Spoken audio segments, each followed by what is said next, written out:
Gostaria que você falasse do desempenho do Bragantino, que conquistou a vitória por 1-0. As modificações na equipe titular também, hoje voltando com o Elinho, o Jean Hurtado sendo titular, o Praxedes, né, que foi para nós a principal novidade no meio-campo. O porquê dessas escolhas e de que maneira elas impactaram também no resultado de 1-0 a favor do Braga. Bom, boa noite a todos os ouvintes.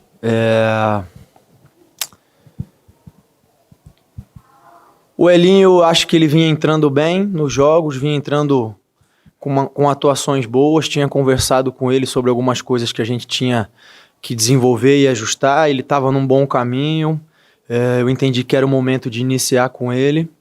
O Jean foi por uma questão de análise do adversário, a gente já imaginava que o adversário ia ficar muito retraído, ia se defender num bloco bem baixo, e o Jean tem essa característica de ter uma presença na área, né, por característica. E o Praxedes vinha trabalhando também, tem o bate de fora, tem a questão da bola aérea, eu acho até que ele teve boas oportunidades em alguns cruzamentos que a gente fez, acabou não sendo feliz na finalização. Eu acho que o jogo se mostrou não mais difícil do que a gente imaginava, a gente já sabia que podia ter muita dificuldade, mas eles mudaram um pouquinho a forma deles de atuar, eles vinham sempre atuando com 2 linhas de 4 e hoje eles atuaram com uma linha de 5, descendo o capixaba, 3 volantes à frente da defesa. Eu acho que a gente demorou um pouquinho, que é natural, para conseguir fazer a leitura, para tentar encaixar e gerar as possibilidades. Eu acho que a gente gerou um bom volume, conseguiu controlar o jogo na maior parte do tempo.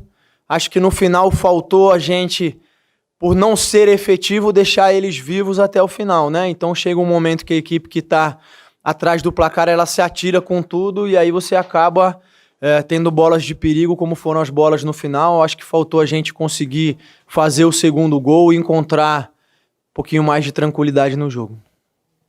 Barbieri, boa noite. Prazer em ouvi-lo mais uma vez. Com relação às substituições, a partir do momento que você começou a mexer, coincide com o último terço do jogo que o Juventude pressionou um pouco mais, ficou até um pouco mais com a bola e criou as oportunidades. Você vê alguma correlação? De repente, jogadores não entraram da forma como você imaginava que eles pudessem entrar? Ou foi uma mera coincidência esse fato?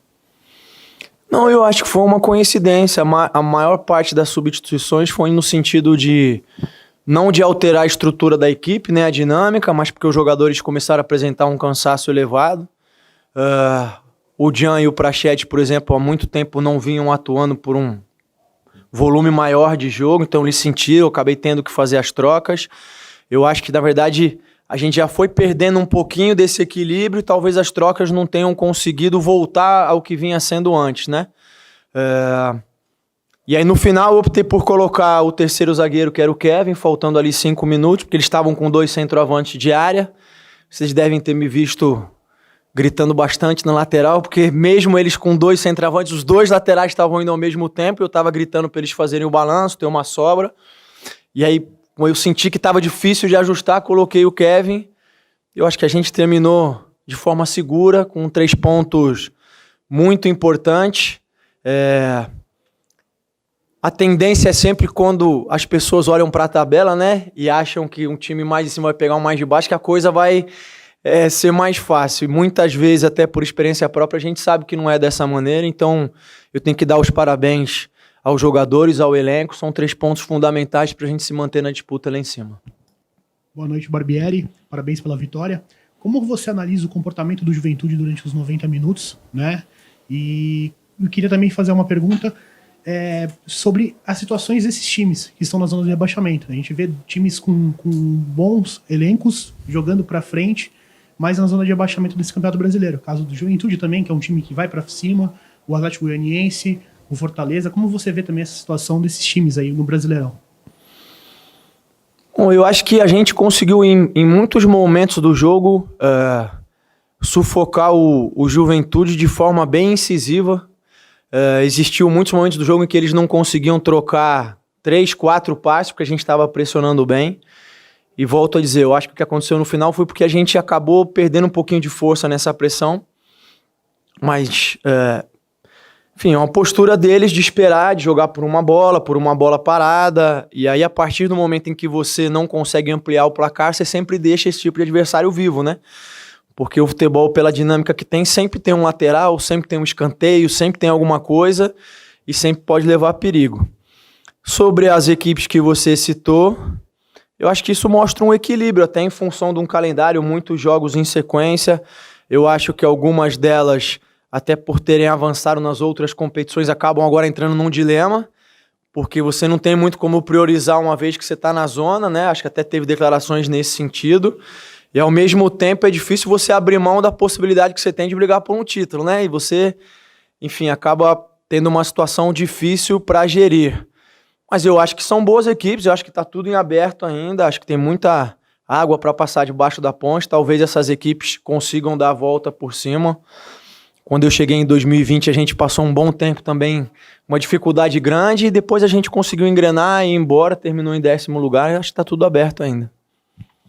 Boa noite, Barbieri. Hoje você foi com o Elinho pelo lado esquerdo, né? Ele que é canhoto, depois você até mudou, trouxe ele para a direita. São algumas mudanças que você tem feito, como o próprio Sorriso, que é destro, joga pela esquerda. Qual que é a sua preferência, ou não tem uma preferência, depende do jogo, do momento do jogador, que você ganha com ponta com o pé, entre aspas, certo, ou com o pé trocado?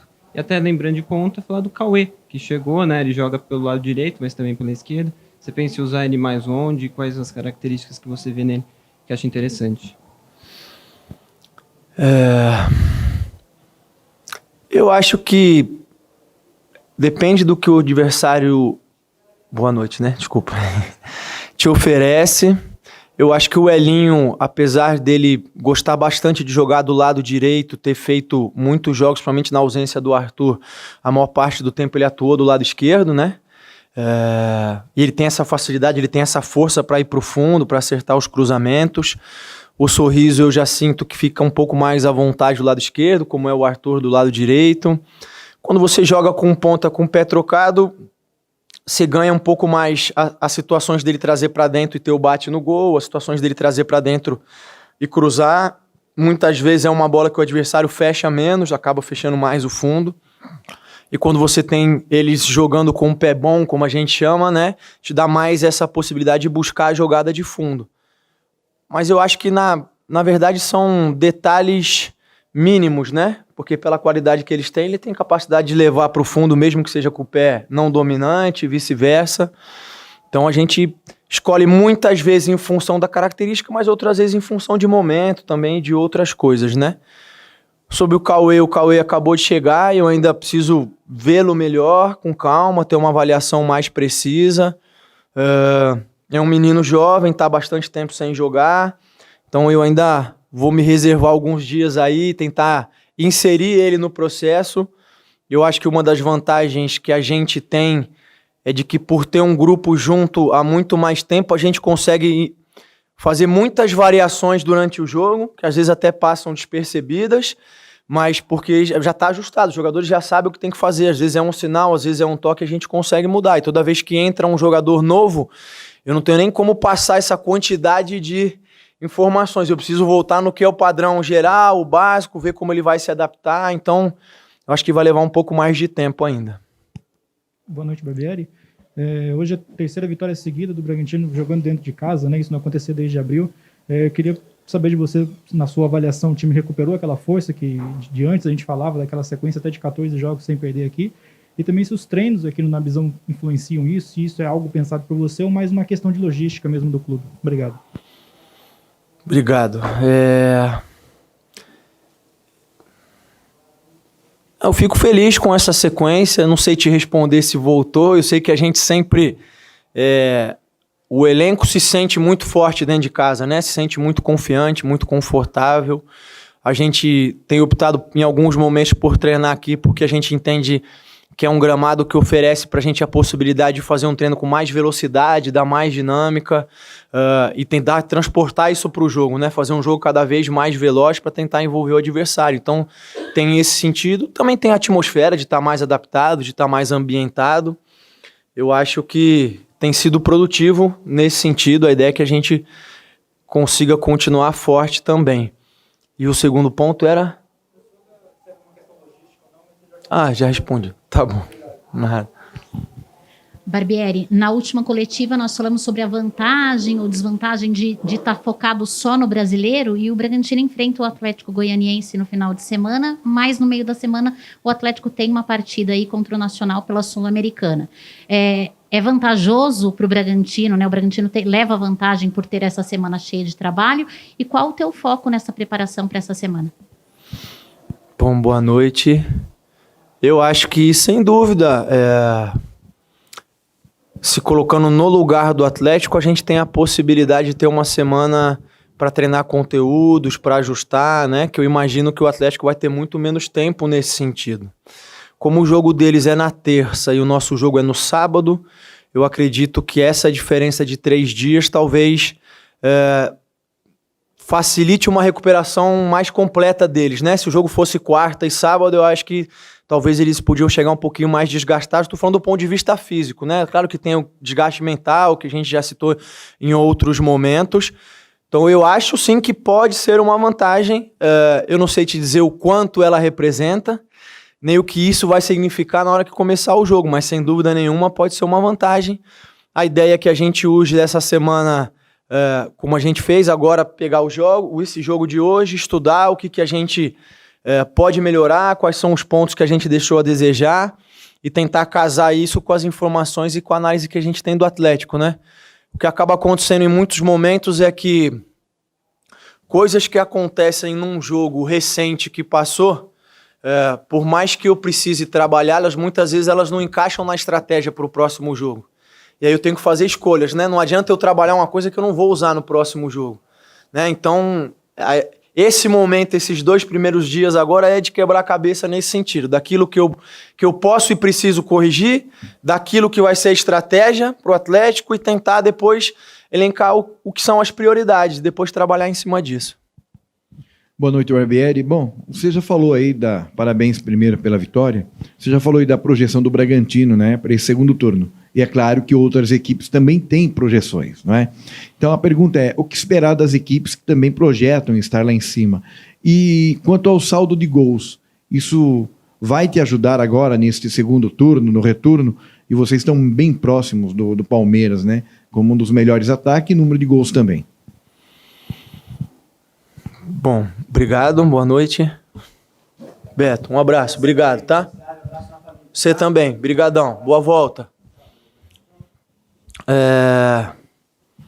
Difícil dizer o que esperar dos adversários, né? O campeonato envolve essa disputa toda. Eu acho que tem muitos adversários na nossa frente que ainda estão disputando outras competições, né? Estão envolvidos.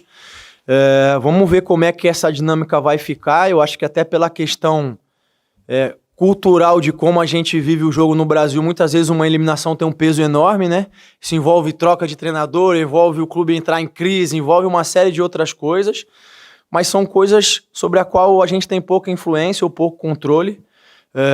Eu acho que esse jogo foi fundamental para que a gente não deixasse abrir uma distância do pelotão de cima, então agora a gente se mantém encostado, não passou nenhum adversário, mas se mantém encostado, e à medida que os confrontos forem acontecendo até mesmo entre eles, a gente tem a possibilidade de ir ganhando os jogos e subindo posições, né? O segundo ponto era... o saldo de gols, sim. Obrigado, fico feliz de você tocar nesse ponto. Eu acho que é um ponto que tem sido pouco falado. A gente tem o segundo melhor ataque da competição. Mesmo tendo esses desafios que eu falei, que é a ausência do Ítalo, a ausência do Alejandro, e a gente continua trocando as peças e eu acho que a gente vem bem nesse sentido, né? O número demonstra isso em relação aos gols marcados. Na coletiva, antes do jogo, a gente tinha falado sobre a questão defensiva, lembra? A gente tinha tomado 2 gols do Fluminense, como a gente podia ajustar. Hoje, eu, pessoalmente, não gostei dos sustos que a gente tomou, mas a gente manteve o gol zerado. Isso sempre é importante, porque aumenta esse saldo, pode fazer a diferença. Se eu não me engano, em 2020... eu acho que a gente terminou com o mesmo número de pontos do Atlético Paranaense e eles ficaram na nossa frente, talvez pelo número de vitórias ou saldo de gols, alguma coisa assim. E se a gente tivesse ficado na frente deles, a gente teria entrado na Copa do Brasil nas quartas, não no começo como a gente entrou. Então estou usando esse exemplo porque é isso, muitas vezes essa diferença faz toda a diferença, né? Então vamos tentar melhorar esse saldo e seguir em frente. E ainda assim, né, Barbieri, o Bragantino, se for pegar hoje o jogo de apenas 1-0, teve muitas chances, né? Chegou muitas vezes. Qual que é a ideia, né? Ou qual seria a explicação para o Bragantino ter esse saldo de gols muito grande e não é concentrado em um só jogador? A maioria dos jogadores do elenco já marcaram e ainda assim o Bragantino ainda acaba perdendo muitas oportunidades. Queria que você falasse sobre isso e o porquê que o jogo ficou tão exposto também, né? Um jogo muito franco, lá e cá, e o Bragantino correu riscos também na partida. Eu acho que uma possível explicação acho que tem a ver com o volume que a gente normalmente sempre consegue gerar, né? A gente é uma equipe que gera muitas situações. É claro que o aproveitamento, nós todos gostaríamos, os jogadores trabalham nesse sentido sempre de melhorar, mas a gente falou, é um aspecto muito difícil você trabalhar sobre essa contundência, porque não é um aspecto exclusivamente técnico, né? Envolve momento do jogo, envolve personalidade, envolve o chamado sangue frio, que a gente sempre fala dos atacantes, né?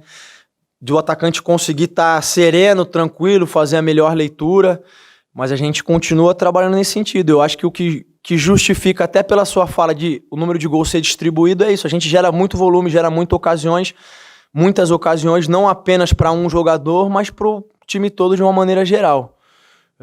Mas sem dúvida nenhuma, todos nós queremos que melhore, né? E o segundo ponto era sobre... sim. Eu acho que o que aconteceu foi isso. A partir do momento em que eles colocaram 2 homens de referência, que foi o Vitor Gabriel e o Pita, que já estava, a gente continuou apoiando com os 2 laterais ao mesmo tempo, e quando a gente perdia a bola, eles tinham um contra-ataque ali de 4 jogadores, às vezes contra 4. Isso deixou o jogo aberto. A gente começou a não controlar mais o jogo com a bola, tentou acelerar demais para tentar fazer o gol e acabou ficando exposto. Eu acho que esse foi o principal fator. Depois as bolas aéreas, né? Falta, lateral, escanteio, que é sempre complicado de defender. Maurício, a gente sabe das dificuldades do Campeonato Brasileiro, não é bater e sempre falar a mesma coisa. Então é o campeonato mais difícil que a gente tem no mundo. E você deu exemplo aí, né? O time na última colocação, já passamos isso com Fortaleza, agora também com Juventude. As metas do Red Bull Bragantino nesse Campeonato Brasileiro. O que vocês já traçaram internamente e o time vai buscar o quê nesse Campeonato Brasileiro? Agora chegando a 30 pontos, na parte de cima da tabela, com todo esse retorno pela frente. E se você me permite, eu queria que você falasse um pouquinho do Emiliano Martínez, que volta hoje depois de um longo período ausente. E é um jogador que nós tivemos no Uruguai no ano passado, na final da Sul-Americana, e as informações que obtivemos fantásticas, de um grande jogador nacional, ainda não teve essa sequência aqui. E agora está voltando, se você pudesse falar um pouco dele. Tá, eu vou começar de trás para frente do Emiliano.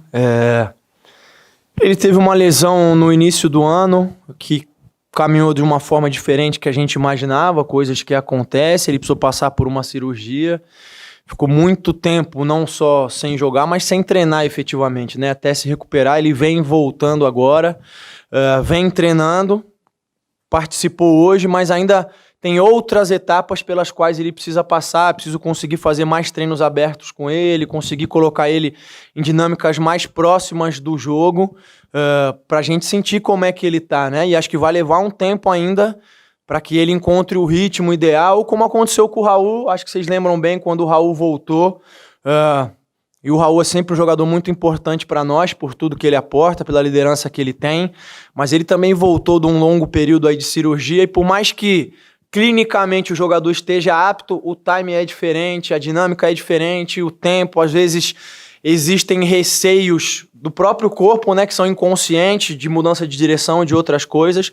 Então a gente está nessa fase com o Emiliano agora de avançar nesse sentido, de ir dando carga e volume, treinamento para ele ir retomando a confiança e poder nos ajudar quando for necessário. Em relação aos objetivos, eu acho que você frisou bem, é um campeonato muito equilibrado. O maior e mais claro objetivo que a gente tem sempre é buscar vencer o próximo jogo. Eu tenho dito desde o início que a ideia é brigar na parte de cima da tabela.